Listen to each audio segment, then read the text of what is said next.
Assalamualaikum dear fellows, I hope all of you are doing well. So welcome back to Fun and Study with Ambition, your gateway to learning and growth. So dear fellows, आज हम discuss करेंगे exercise 1.4। जैसा कि आप देख सकते हैं exercise 1.4 fundamental concept in physics research में बताया गया है। तो यहाँ पर मेनली 3 पॉइंट्स को हाईलाइट किया गया है। First one is hypothesis, then theory and then फिर लॉ। तो हाइपोथेसिस क्या चीज़ होती है? मिसाल के तौर पर हाइपोथेसिस को इस तरह से समझते हैं कि ये एक टेंटेटिव टेस्टेबल स्टेटमेंट नहीं तो एजुकेटेड गेस होती है। हाइपोथेसिस को समझने के लिए फर्स्ट ऑफ ऑल आपने इस चीज़ को अंडरस्टैंड करना है कि हाइपोथेसिस हमेशा एक गेस होती है, थ्योरी हमेशा एक एक्सप्लेनेशन होती है, जबकि लॉ एक डिस्क्रिप्टिव स्टेटमेंट होती है। सो हाइपोथेसिस को सबसे पहले अंडरस्टैंड करते हैं।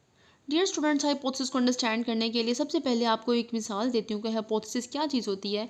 हाइपोथेसिस आपकी सोच होती है, आपको एक नज़रिया होती है। मिसाल के तौर पर आप एक कमरे में बैठे और कमरे में एक सुराख है जहाँ से रोशनी आ रही है। अब कमरे में बैठे आप देख रहे हो कि सुराख में से रोशनी आ रही है और रोशनी आने की बहुत सी वजह हो सकती हैं। आपने खुद सोच लिया, आपने ऐसा सोचा कि रोशनी आ सकती है किसी टॉर्च की मदद से, किसी बल्ब की मदद से, किसी सनलाइट की मदद से, मून लाइट की मदद से रोशनी आ सकती है। तो आपने हाइपोथेसिस जनरेट कर ली, उधर बैठे बैठे आपने सोच लिया, गेस किया आपने गेस किया कि जिस सनलाइट की वजह से कमरे में रोशनी आ रही है। तो जो आपने गेस किया वो बेसिकली आपकी हाइपोथेसिस थी। तो हाइपोथेसिस क्या है?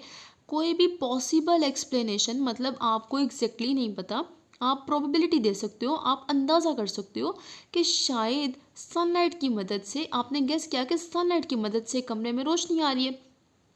तो ऐसा स्पेसिफिक फिनोमिना जहाँ पर आपने गेस किया हो, आपने कोई टेंटेटिव, आपने कोई अपना ख्याल बयान किया हो, आपने बताया हो कि आपको एग्जैक्टली श्योर नहीं है, ट्रू श्योर नहीं हो आपकी, आपको लाइट कहाँ से आ रही है, लेकिन आपने अपना गेस दिया कि जिस सन लाइट से आ रही है। तो ऐसा फिनोमिना जहाँ पर आप अपनी गेस को यूज़ कर रहे हो, आप अपनी ऑब्जर्वेशन पेश कर रहे हो, अपना सोच बता रहे हो लोगों को, उसको कहते हो हाइपोथेसिस। अब हाइपोथेसिस तो मुख्तलिफ तरह की थी, मून लाइट भी थी, बल्ब भी था, सनलाइट भी थी, टॉर्च लाइट भी थी। तो अब यहाँ पर मुख्तलिफ तरह की ऑब्जर्वेशन में से आपने कोई एक यूज़ किया, एक एक आपने ऑब्जर्वेशन इस्तेमाल की। और कौन सी ऑब्जर्वेशन हमने यहाँ पर यूटिलाइज़ की थी? सनलाइट की। तो सनलाइट की हाइपोथेसिस को आपने लिया और उस गेस के ऊपर आपने बताया जी कि कमरे में वहाँ से रोशनी आ रही है। तो जो आपने इतनी ज़्यादा ऑब्जर्वेशन में से एक स्टेटमेंट को चूज़ किया और वो स्टेटमेंट थी कि सनलाइट की मदद से रोशनी आ रही है, तो ये आपकी हाइपोथेसिस थी। आई होप आपको हाइपोथेसिस का इजी वे में अंडरस्टैंड हो गया होगा, आपको इजी वे में समझ आ गई होगी कि हाइपोथेसिस है क्या। मतलब आपके अपना अंदाज़ा क्या है किसी चीज़ के बारे में, मुख्तलिफ राय में से, आपकी अपनी मुख्तलिफ राय में से किसी एक राय को चुनना, एक स्टेटमेंट को सुनना और उस स्टेटमेंट को चुन के उसको एज अ गेस प्रोवाइड करना हाइपोथेसिस है। इसी तरह से थ्योरी क्या है?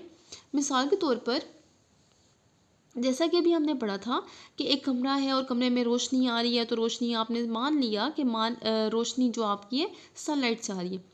अब आपने जब इसकी मज़ीद एक्सप्लेनेशन दी, आपने जाके जब चेक किया कि क्या आपने जो हाइपोथेसिस दी थी क्या वो करेक्ट है। अगर वो करेक्ट है तो उसके बारे में मज़ीद एक्सप्लेनेशन देना थ्योरी होती है। मतलब फ़िज़िक्स के अंदर बताया जाता है कि आपने जो अपनी हाइपोथेसिस बताई थी, उस हाइपोथेसिस के बारे में जाके चेक किया। जब चेक किया तो चेक करने पर पता चला कि सनलाइट की मदद से तो रोशनी नहीं आ रही। फिर आपने अपनी दूसरी ऑब्जर्वेशन को देखा कि मूनलाइट की वजह से आ रही है, नहीं मूनलाइट की वजह से भी नहीं आ रही।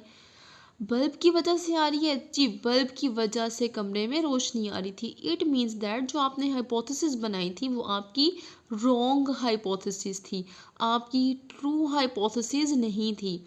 फिर आपकी सेकंड वन मून लाइट वाली हाइपोथेसिस भी रॉन्ग हाइपोथेसिस थी।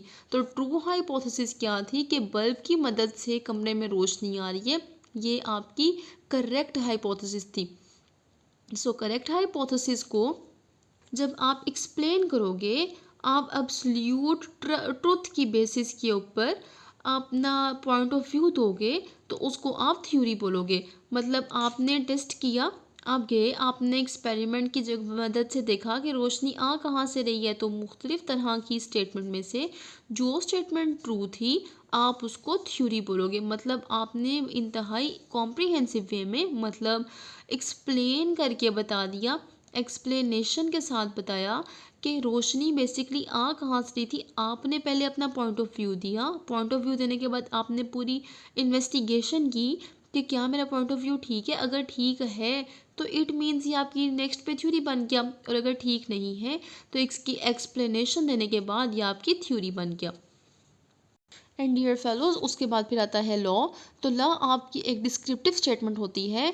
आप हाइपोथेसिस को ट्रू या फॉल्स कह सकते हो। थ्योरी के एक्सप्लेनेशन के बाद थ्योरी भी आपकी एक स्टैंडर्डाइज्ड एक्सप्लेनेशन बन जाती है। एक स्टैंडर्डाइज फॉर्मेट होता है जिसको आप चेंज नहीं कर सकते। हाँ, अगर हाइपोथेसिस तब्दील होगी तो फिर जाहिर है थ्योरी के अंदर भी कुछ वेरिएशंस आ जाएंगी, लेकिन लॉ एक स्टैंडर्डाइज स्टेटमेंट होती है जिसको आप चेंज नहीं कर सकते, लेकिन ड्यूरेशन ऑफ टाइम गुजरने के साथ आप इसमें एडिशन कर सकते हो या कुछ चीज़ों को आप इसमें से रिमूव कर सकते हो। तो लॉज को डिस्क्राइब किया जाता है, इस तरह से डिस्क्राइब किया जाता है कि ये एक समराइज सा कंसिस्टेंट यूनिवर्सल रिलेशनशिप होता है जिसके अंदर आपके फंडामेंटल प्रिंसिपल्स को देखा जाता है कि क्या चीज़ ट्रू है, और फिर उन सर्कमस्टेंसेस के बेस के ऊपर मुख्तलिफ तरह के एक्सपेरिमेंट किए जाते हैं। जब बहुत से साइंटिस्ट, बहुत से फिजिसिस्ट मुख्तलिफ तरह के एक्सपेरिमेंट करते हैं और सेम रिज़ल्ट्स आते हैं, तो सेम रिज़ल्ट्स आने की बेसिस पर जो उनकी हाइपोथेसिस होती है, हाइपोथेसिस अप्रूव हो जाती है, और अप्रूव होने के बाद वो थ्योरी बनती है, और थ्योरी के बाद आपकी वही थ्योरी की एक्सप्लेनेशन एक स्टैंडर्डाइज स्टेटमेंट बनती है, एक डिस्क्रिप्टिव स्टेटमेंट बनती है जिसको लॉ कहा जाता है। आई होप आपको मेरा लेक्चर समझ आ गया होगा। सो नेक्स्ट वीडियो तक के लिए अल्लाह हाफिज़।